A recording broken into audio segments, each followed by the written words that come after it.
How could I have known that moment would change my life completely? It was just an ordinary day until I walked into that room. When I noticed the door was slightly open, something inside me shifted within seconds. I could have turned back, ignored it, but I didn't. Because in that moment, when I realized what I was looking at, I knew nothing would ever be the same again. And yes, I was the one at fault here, because I was the one who started it, and the one who didn't stop it. George was at work. The house was quiet, but I heard faint noises coming from upstairs. Elliot was in his room. At first, I didn't think much of it, just another moment of a young man lost in his own world. But maybe he'd like a coffee? A little conversation might be nice. As I walked up the stairs, I tried to figure out where the sounds were coming from. When I got closer to his room, I noticed the door was slightly ajar. I took a breath about to call out to him, but then my eyes landed on Elliot. He was sitting on his bed, his laptop on his lap, the bright screen casting a glow on his face. His hands were moving, and at first I thought he was just watching something exciting, maybe an action movie. But as I took one more step, changing my angle, I felt my blood drain from my face. That was the moment I realized exactly what Elliot was doing. My eyes caught the reflection on the screen, and a cold wave washed over me. I hadn't expected this. I hadn't wanted to see this. Elliot scrambled, trying to compose himself frantically, lowering the volume on his laptop. But it was too late. The moment had already happened. When our eyes met, his face turned bright red, the shame in his eyes undeniable. I'm sorry," he stammered, looking away. I felt frozen in place. The door I started, but I had no idea what I was even trying to say. A strange warmth spread through me. I was embarrassed. Yes, but my mind was also racing with thoughts I couldn't quite grasp. I quickly stepped out of the room, my heart pounding against my chest. I pressed my hands to my face, trying to steady my breath. What the hell was that? I whispered to myself. What had I just done? Why had I been so careless? But was I the only one at fault here? Stop it, Darlene, I told myself sternly. But the chaos inside me, it was triggered by more than just what I had seen. Elliot was 23 now. He wasn't a kid anymore. But I was also 47. A woman who had experienced her fair share of shame in life. I had never been in a situation like this before, but I knew exactly what shame felt like. I stood frozen in the hallway, my heart still racing. I ran my fingers through my hair, trying to pull myself together. When Elliot appeared at the doorway, he adjusted the collar of his shirt, cleared his throat, and kept his eyes averted. Darlene, I'm sorry. I thought I had closed the door, he said, his voice unsure, but sincere. I quickly shook my head, looking away. No, actually, I should be the one apologizing. I should have knocked before coming in, I said hurriedly, not really knowing what else to say. Silence. But this wasn't just any silence. We had lived in the same house for years, but this was the first time we'd ever looked at each other like this. The first time there was this kind of tension between us. I should head downstairs and start preparing something for dinner, I said, quickly, turning toward the stairs. My voice was trembling, but I was trying to hold it together. Elliot didn't say anything. He just followed me with his eyes, as if he was trying to piece something together in his mind. Before the big thing started happening between Elliot and me, don't forget to subscribe to my channel. Turn on notifications and listen to this story until the end. I promise you everything is going to get really exciting. Until that evening, we didn't say a word to each other. No texts, no eye contact, not even small talk. But that silence, it whispered that things would never be the same again. At dinner, we sat at the same table, but we couldn't look at each other. The only sound was the clinking of silverware against our plates. We needed to talk to ease the tension. We both knew it, but how? That night passed, then the next day, and the one after that. Everything seemed normal, but nothing really was. Our silence only made the invisible tension between us grow even stronger. And then one afternoon, Elliot sat down next to me. I could see the hesitation in his eyes, but it was clear he wanted to fix things. Darlene, about the other day? I'm really embarrassed. I'm sorry. I didn't want things to be this way. Please, I don't want this to ruin things between us. He said, his voice nervous but sincere. I took a deep breath. No matter how strange and unexpected this was, I needed to put him at ease. I smiled, shrugged slightly, and said, "Oh, Elliot, believe me, I've had my fair share of embarrassing moments over the years." Then I shared a few of those moments with him. His smile relaxed a little, and he nodded, his embarrassment fading slightly. At that moment, it seemed like the tension between us had lifted. But deep down, I knew. Nothing had truly passed. Even though everything seemed to be getting better, this conversation had completely erased the boundaries between us, and I could feel it. Things were about to go much, much further. Elliot let out a small chuckle, lowering his gaze to the table. "I guess we're even now," he said quietly. I frowned slightly and turned to him. "What do you mean?" I asked, curiosity creeping into my voice. For a second, his expression shifted, like he had just realized he had said something he couldn't take back. He rubbed the back of his neck, hesitating for a moment. But he had already started, and now he had no choice but to continue. He took a deep breath, then looked away as he muttered, "I've seen you, the same way you just didn't know about it." It felt like electricity had shot through my body. I froze for a moment, what I whispered as the weight of his words pressed down on me. Elliot's face was flushed, but he kept going. "I never told you because I was too embarrassed, but I never forgot about it.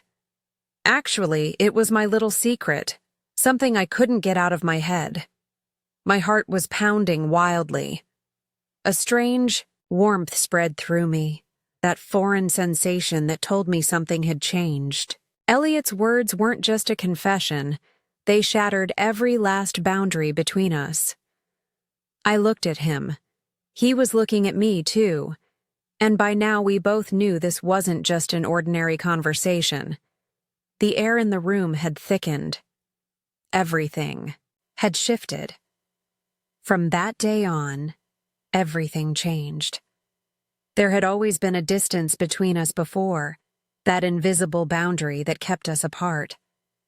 But now it felt like that boundary had completely vanished. Without even realizing it, I had started spending so much more time with Elliot, small moments, seemingly insignificant conversations.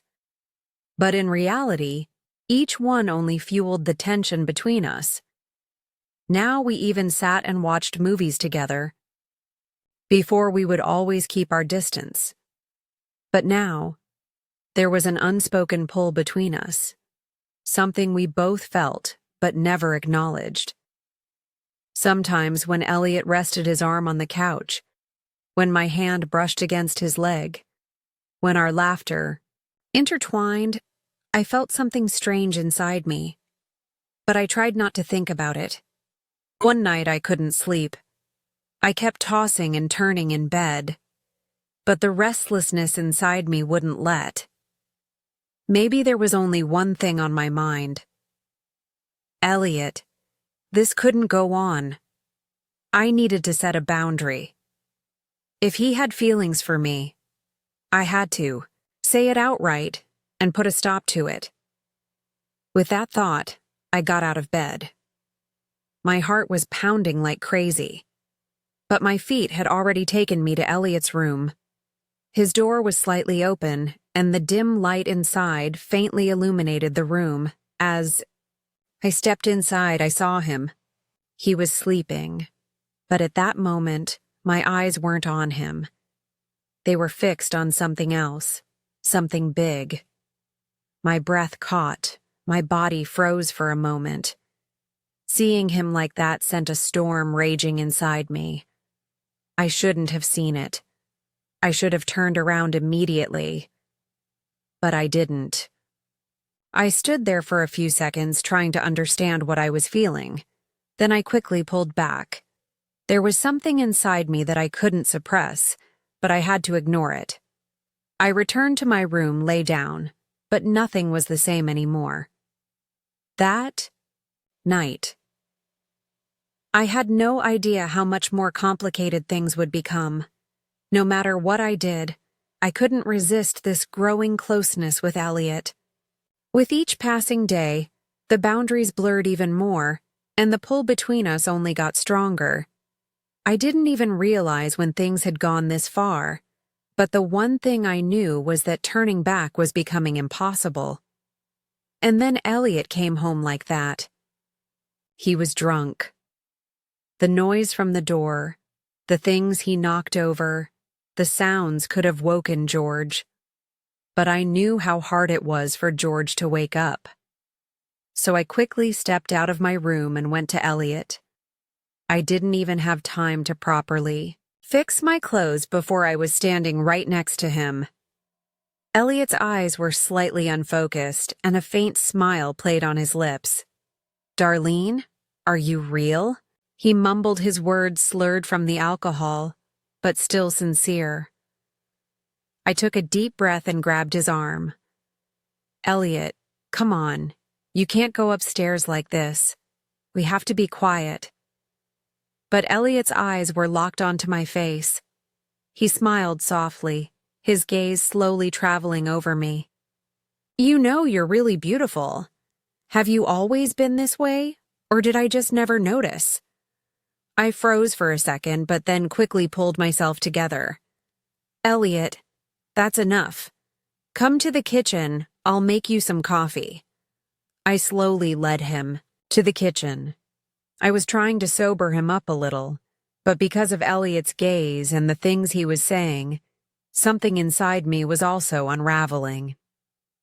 Elliot sat down on the chair while I prepared the coffee, but suddenly the cup slipped from his hands and spilled onto the counter.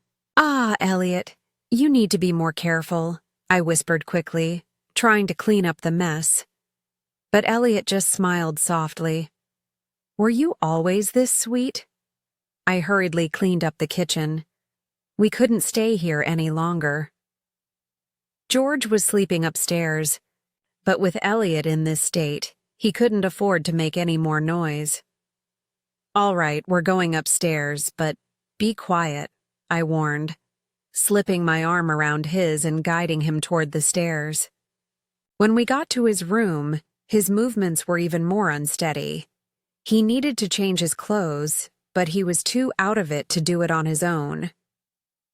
At first, I wanted to turn around, but when I saw him struggling to take off his shirt, I instinctively helped him. As my fingers reached for the buttons of his shirt, Elliot's breathing slowed. At that moment, the tension between us filled the air. The silence only made it more intense. I knew exactly what I was doing, yet at the same time, I had no idea. Elliot was looking at me differently, and this was one of those moments, one of the moments we could never take back. Elliot hesitated while changing his clothes. He let his hands fall to his sides and locked eyes with me. That was when I realized my breathing had quickened.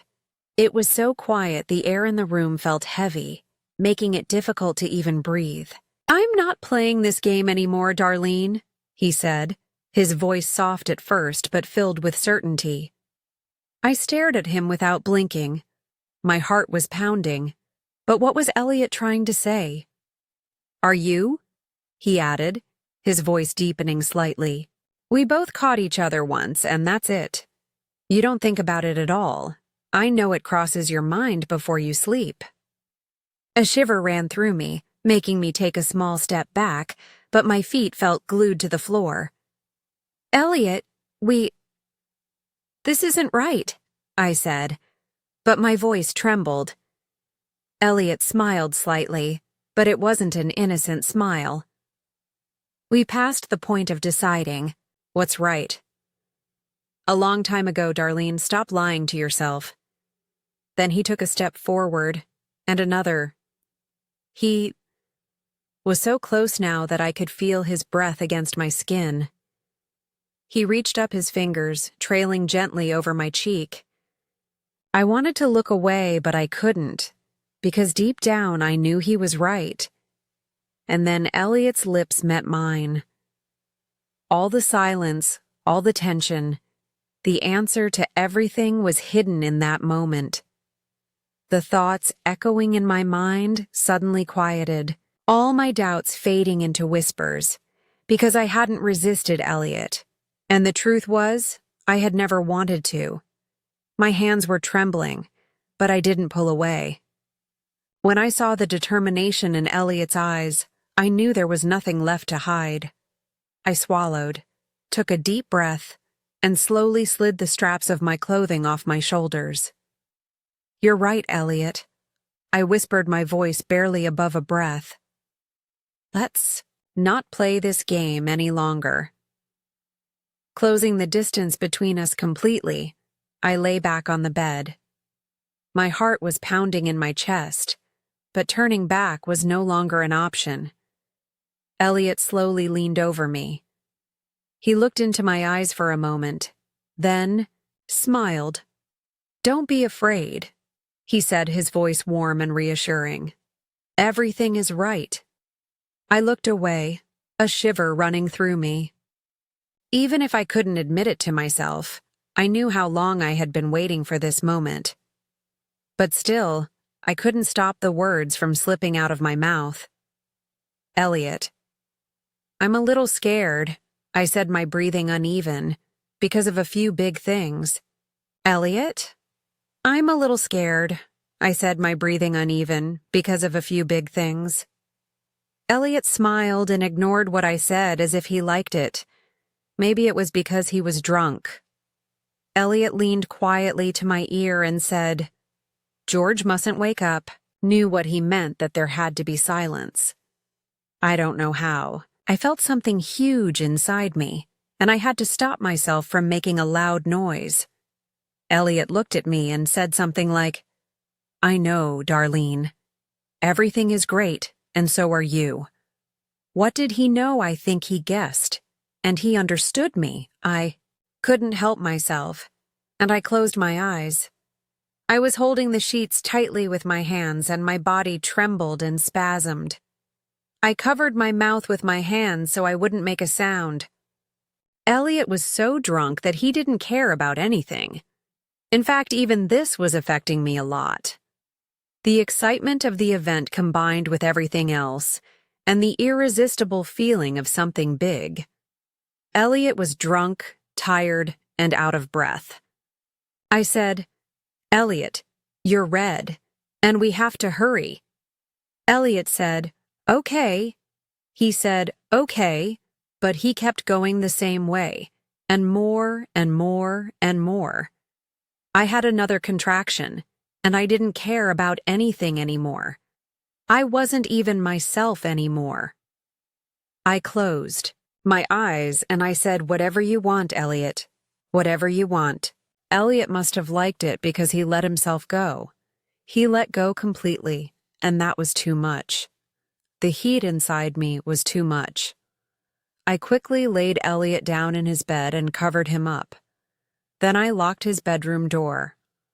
I wanted to take a quiet shower and completely relax. I had no idea what was going to happen next. What had just happened, I thought about it in the shower. But at the same time, I felt nervous, uneasy. And yet by the time I stepped out, my mind felt clearer. Weirdly enough, I actually felt calm. Couldn't even be mad at myself because my body felt just as relaxed as my mind. I got dressed in silence, walked to my bed, and went to sleep as if nothing had happened. But the truth is, this was just a moment of excitement, a rush of reckless desire. But nothing was ever that simple. And this? This wasn't going to stay simple either. It didn't stop here. It couldn't. Bigger things happened, more intense things. And in the end, George was going to find out everything. This story isn't over yet. Make sure to follow and subscribe so you don't miss what happens next. Turn on notifications and leave a comment. It helps you one step ahead for these stories. Your support means everything. And if you've made it this far, thank you for listening.